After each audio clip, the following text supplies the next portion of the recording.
Bienvenue sur Africa 24 dans cette nouvelle édition de l'Africa Tonight. Voici les titres. François Bozizé veut rencontrer le chef de l'État Faustin Archange Touadéra. François Bozizé toujours sous le coup d'un mandat d'arrêt international lancé par la Centrafrique en 2013. Ses proches redoutent une arrestation. Les perspectives économiques du Sénégal, les autorités tablent sur 6,8% de croissance cette année contre 6% enregistrés au terme de l'année 2019. Gros plan sur la pratique de la liberté de la presse. Elle progresse positivement dans de nombreux pays, mais elle continue d'être menacée dans d'autres. À suivre dans ce journal le cas de la Somalie, où la situation est qualifiée de particulièrement difficile par les professionnels de l'information. L'opposition libérienne et une partie de la société civile vont debout. Elle dénonce la crise économique que traverse actuellement le pays. Le Conseil des Patriotes, coalition d'organisation de la société civile, a appelé ce lundi à manifester le mot d'ordre, la démission du président George Weah, au pouvoir depuis janvier 2018 dans ce pays qu'Ebola a plongé dans une grave crise économique marquée notamment par une forte inflation au Libéria où 80% de la population vit aujourd'hui avec moins de 1,25 $ par jour. Et la colère aussi de l'opposition en Guinée où le front se renforce contre la révision constitutionnelle. Manifestation ce lundi à Conakry et dans d'autres grandes villes du pays du FNDC, plateforme qui rassemble l'essentiel de l'opposition et de la société civile. Une nouvelle manifestation quelques semaines après l'annonce par le chef de l'État Alpha Condé de son intention de changer la Constitution, un projet de nouvelle Constitution qu'il soumettra à l'approbation des Guinéens malgré la contestation massive que suscite un tel projet. Ses opposants et une bonne partie de la population l'accusent d'agir ainsi pour pouvoir briguer un troisième mandat présidentiel cette année, donc 2020, ce que l'actuelle constitution lui interdit de faire. Et pour parler de ce mouvement de contestation qui se poursuit donc en Guinée, avec moi ce soir, Bahouri, bonsoir. Bonsoir, vous êtes président de l'UDD, l'Union pour la démocratie et le changement et le développement. Pardonnez-moi, bonsoir et merci d'avoir accepté notre invitation. Bonsoir. Alors donc le président Alpha Condé a confirmé il y a quelques semaines, au mois de décembre, son intention de changer de constitution. Le président souhaite soumettre le projet de nouvelle constitution à référendum, malgré donc l'hostilité, comme on a pu le voir dans ces images de l'opposition et de la société civile. Beaucoup le soupçonnent en effet de vouloir briguer un troisième mandat. Vous, comment vous vous positionnez par rapport à cette révision ?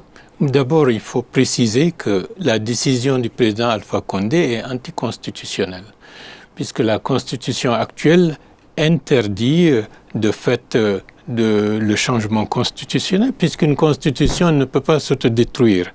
Et en plus, il y a un article 23 de la Charte de l'Union africaine qui précise que si un État procède à des réajustements juridiques pour enfreindre à l'indispensable nécessité d'aller dans le sens de l'alternance démocratique, c'est considéré comme un coup d'État.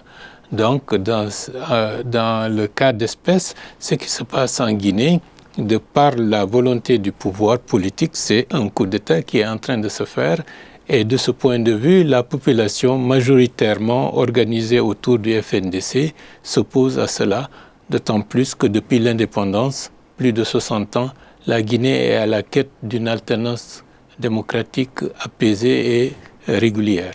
Alors l'opposition crie en effet au coup d'État constitutionnel et dit se préparer à la résistance. Est-ce que vous aussi, du côté de votre parti, vous préparez cette résistance ? Nous sommes tous dans la même organisation, nous appartenons tous au FNDC et dans le contexte actuel, les principaux partis de l'opposition ont décidé de ne pas participer aux élections législatives qui sont projetées pour le mois prochain et se donnent les moyens légaux de faire en sorte que ces élections ne puissent pas se tenir. Alors, de quelle marge de manœuvre vous disposez par rapport aux partis au pouvoir ? Non, déjà, ce qui est extrêmement important, il y a des clauses qui lient l'État guinéen à certaines organisations internationales qui avaient fait l'audit du fichier électoral, en l'occurrence l'OIF et puis l'Union européenne. Et là, au lieu d'aller dans le sens de l'assainissement de ce fichier, la CENI a beaucoup plus procédé à une corruption aggravée de ce fichier, ce qui fait que de fait, ce fichier, en l'état, ne peut pas permettre une élection crédible, transparente et apaisée.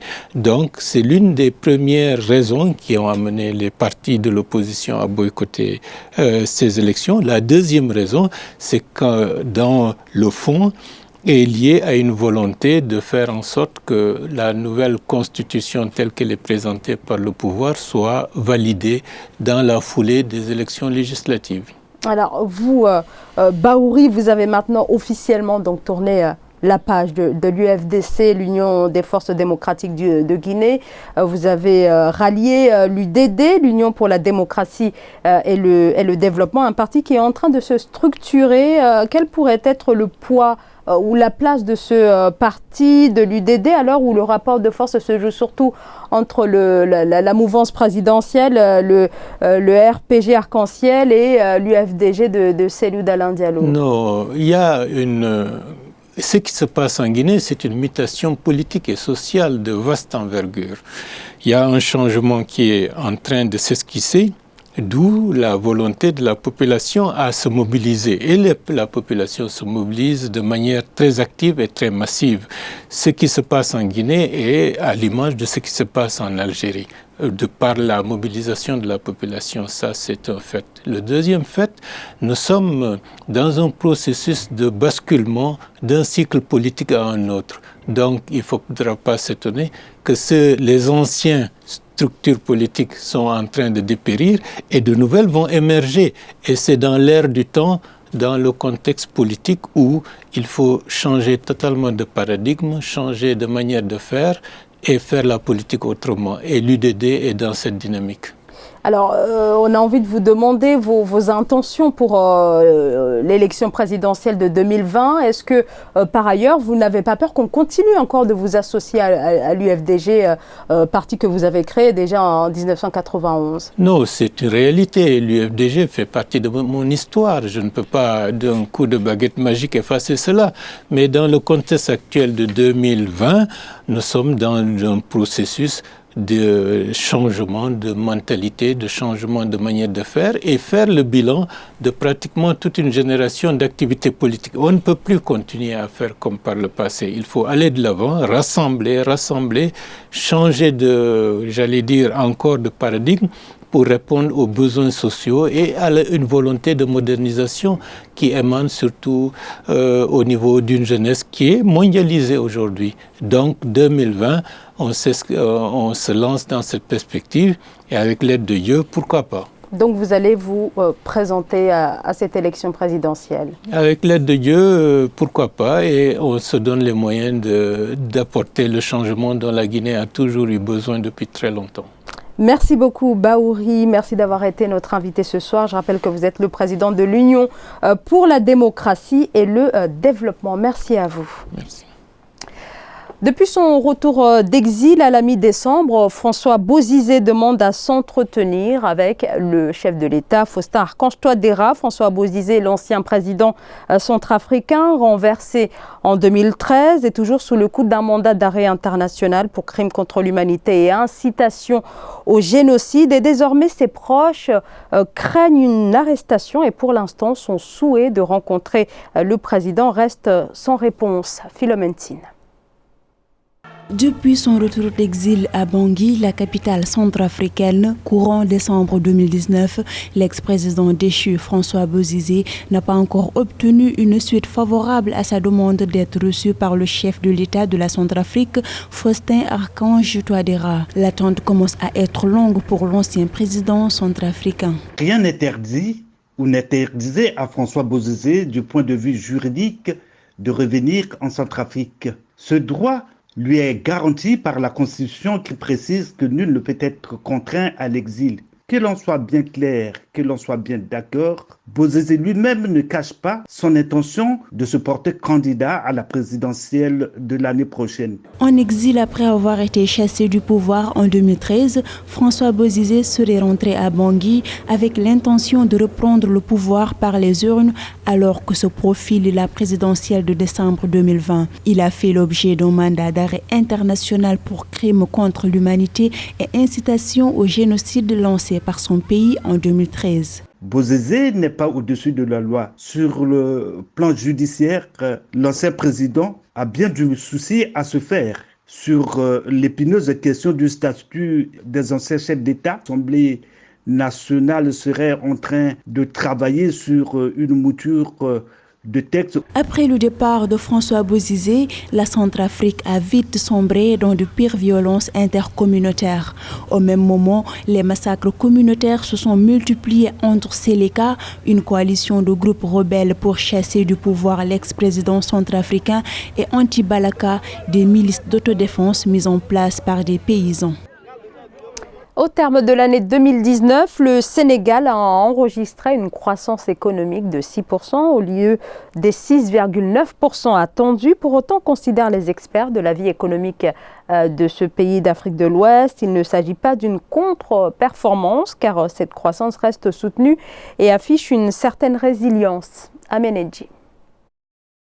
Le rapport économique et financier de la Direction de la prévision et des études économiques fait état d'une croissance de 6% en 2019 au Sénégal, en baisse par rapport à la prévision de 6,9%. Une situation relativement attribuable au secteur secondaire et tertiaire qui devrait afficher des hausses respectives de 6% et 5,1% selon le programme pluriannuel pour le pacte de convergence, de croissance et de solidarité 2020-2024. Pour 2019, c'était une année électorale, donc les projections de 6,9 qui en réalité finissent par être en taux de croissance de 6% est une performance en réalité à saluer. Une année 2019 moins bonne que ce qui était prévu, avec une activité économique qui a grandement baissé à cause de la campagne électorale de début de l'année, qui certainement et sûrement va être repris en 2020, d'où les projections de 6,8% qui sont très largement atteignables. L'année 2020 projette des perspectives favorables au regard des 6,8% de croissance du produit intérieur brut attendu.